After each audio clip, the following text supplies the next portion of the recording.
This is the next instalment on my series on the MTR105 rotating machine tester from Megger. With this little video, what I'm going to do is just go through the use of the crocodile clips and the probe tips in various terminals. And from here on in, I'm going to start giving first, second and third place to each of the instruments and give them some points, so at the end of it I'll hopefully have a decision as to which meter is the best. So when I first got the Megger MTR105, it comes with these grippers, and I was a little bit concerned about these and the fact that they're not very large, and for the large motors that I deal with they may struggle to get on top of the terminations. And if you compare them to the croc clip from the Keysight unit, you can see they open up against that. There's a much wider opening on the crocodile clips from Keysight, and we can just show that on the actual terminal rail here. This terminal rail, these are M8 studs, this is an M12 stud, just under 1/2 inch, and these will be, I think, they're 3/8 M8. I might be wrong, apologies if I am. So obviously on M8 it goes on dead easy, and a Keysight, yeah, they're dead easy. Keysight will also go on to the actual nut itself, as will the Megger. But as you can see, that's right on its maximum now to get on an M8 nut. M12 stud, and I deal with motors that have M12 studs in them, even larger some of them, but I can get on with the Megger clip. I can't get onto the nut, so if you've got a stud that's quite short and there's not much thread sticking above the nut, you may struggle with these clamps. With Keysight, obviously I can get around the nut dead easy. Do that. These really are a nice set of crocodile clips, really. And the other aspect, of course, is not just clipping onto the motor terminations themselves. You need to go onto the frame of the motor in order to get an earth. Sometimes you've got a stud there or a nut or a bolt, and these will be alright. Sometimes it's the actual part of the chassis, and again these little fellows may well struggle. So moving on, so you can see I can very easily get in. This is the insulated probe from Keysight. I can get into there easy enough. I've got a reading into this one, got a reading onto the earth, so this should be dead short. If I move on to this terminal rail with the earth here, it should be a dead 0. Yep. And these are SAK4s. These are 6s. Obviously you can get in all these, and the 2.5s at the end. So it's a nice set of probes that come with the Keysight.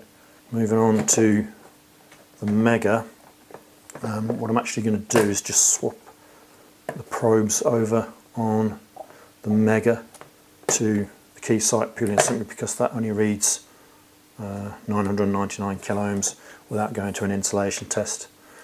So I'll do it with using the Keysight here, and you'll be able to see. I need to start on this one, so I can just about get in on a 2.5, but it's it's stuck then. 4mm is SAK4 is fine, you can get into that no problem, and obviously the 6s are going to be fine. Moving over to this one, 10s are fine. I struggle to get in. Now obviously you can get into the centre terminal on these 2.5s down here, the Weidmuller ones, but you can't get into the screw terminal with this. You can get into the 4s easy enough. Yeah, so this slightly fatter than the Keysight one, so not quite as good. So the other set of crocodile clips that come with the Megger MTR105 are these ones that are moulded on for the 4-wire resistance test, and these ones are quite a bit different to the gripper's, much larger, strangely enough, and you can see not quite as large as a Keysight one, but getting there. So for these ones the croc clip will get around the nut easy enough, and obviously also around the thread, no problems there. They go onto the M8, no problems, so they're a much better option for me So put the light on. Final one to look at, it's obviously the MetraHit. It's very quick because this doesn't come with anything other than these two probes. And as you're going to see, these two probes, stud to stud, this is easy enough, you have to hold them on. And I can get into the larger terminals here, there's connection there. These 4mm, there are no. 2.5s are a definite no, that's 6 there. Kind of get into him. Press really hard. You can, yeah, it's borderline, isn't it?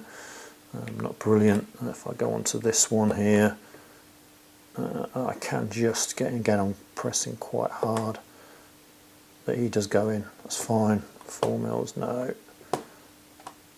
2.5s, no.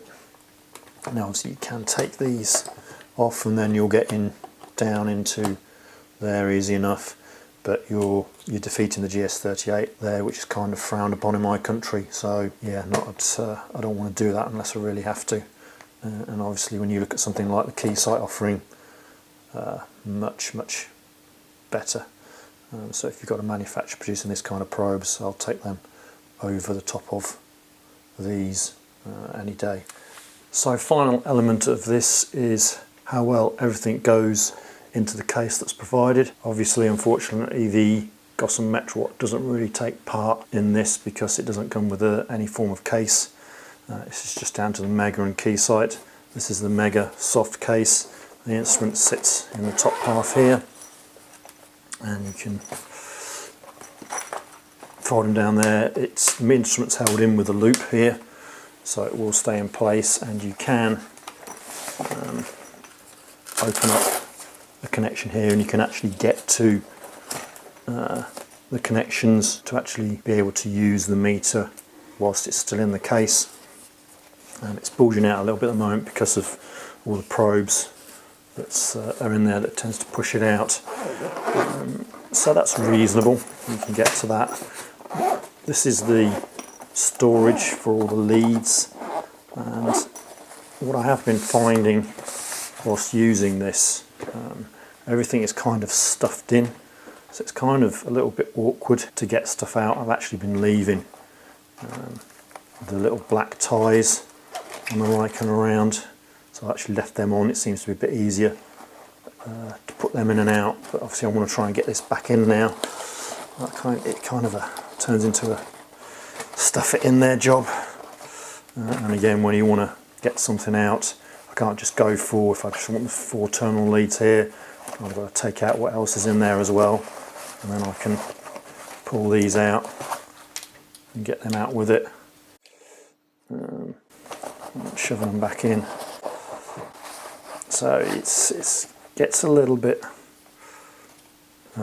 time consuming when if you've got all the leads out and you try and pack everything away. It's quite a time consuming little task to get everything pushed back in there, but it kind of works. Probe trying to escape there, haven't we? Yeah, it's a bit untidy, it's a bit scruffy, it's not fantastic, but it obviously does do its job at the end of the day, really. Zip him up, and then we'll move on to the Keysight. So the Keysight is quite a bit different. So hard case that comes in with the Keysight, and you open him up. There's the meter held in quite firmly in there. Connections here. Again, you can use it whilst it's in this case if you want to. Probes sit in their own little moulded slots that you can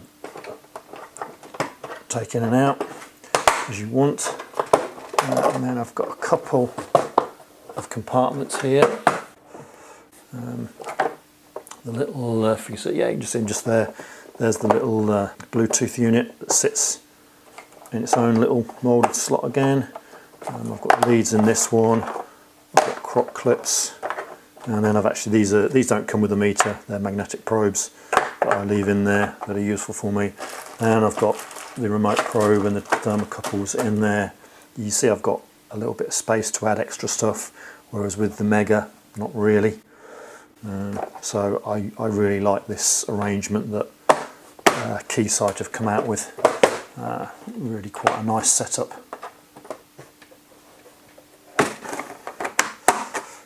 And you have that all boxed up, ready to be taken away. Okay, so points time. For me, with this aspect of the accessories and the storage, the Keysight wins dead easy. So he's going to get the 5 points for coming in first. I just think the croc clips are just that little bit better. What Megger offer, the probes are just that little bit better. The storage is quite a bit better, to be honest, of keeping the instrument accessories together and a little bit more room for extra bits. I think the Megger does come in second, so he can have 3 points. It's adequate for what it comes with. I just feel it could be a little bit better, especially when you consider the price differential between these two units. MetraHit, yeah, he's undoubtedly third place. Do you know what? This is such poor effort from MetraHit. I'm actually going to give him any points. He's getting knout. Out for a duck, as they say in my country. It really is very poor from MetraHit, to be honest. Sorry, but that's just the way I think about it. So, I hope you enjoyed that. That's the end of this video on the accessories for this instrument. On the next video, I am going to look at the actual instruments themselves and compare the functionality across them. So, I hope you join me for that. Thanks for watching this one, and I'll see you again.